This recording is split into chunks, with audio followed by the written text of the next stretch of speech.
This is Sensor Studio reaching out through the clouds of loss. We will quickly deliver news about the Middle East war.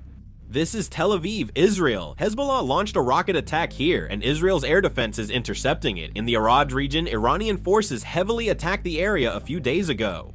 The city lies in ruins, with severe building damage. In Israel, an Iranian missile strike destroyed a large warehouse.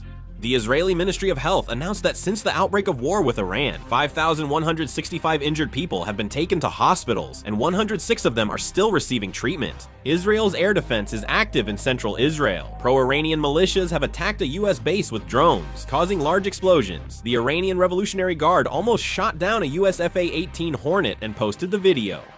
The US Central Command stated that this is fake news. The Iranian foreign minister claimed that the current conflict is neither Iran's war nor America's war, and insisted that Israel has dragged the US into the war. It is expected that Iran will land on and attack Karg Island, which belongs to the US. In preparation for this, there are reports that countless mines are being planted and air defense equipment is being installed on Karg Island. Prime Minister Netanyahu canceled the early election after his and his party's approval ratings stayed low during the war with Iran. Israel expects that as early as this weekend, or at the latest within this week, the US may unilaterally declare an end to the war. According to a Fox News poll, currently, 36% of Americans support the Middle East war, while 64% oppose it, meaning that more than 50% are against it.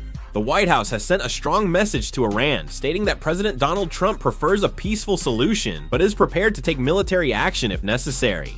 The Wall Street Journal, citing US officials, reports that the United States and Israel have temporarily taken 2 senior Iranian officials off their target list.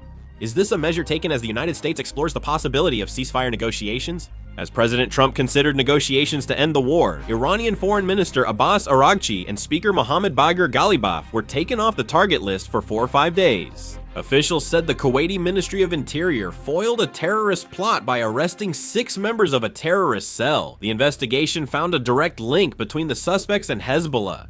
Intelligence reports say Russia has nearly finished sending Iranian drones, medicines, and food, possibly marking the first time since the war began that Moscow supplies lethal weapons to Tehran. The Financial Times reported that the Gulf Cooperation Council said pro-Iranian militias in Iraq are attacking nearby countries and warned Iraq to take action to stop it.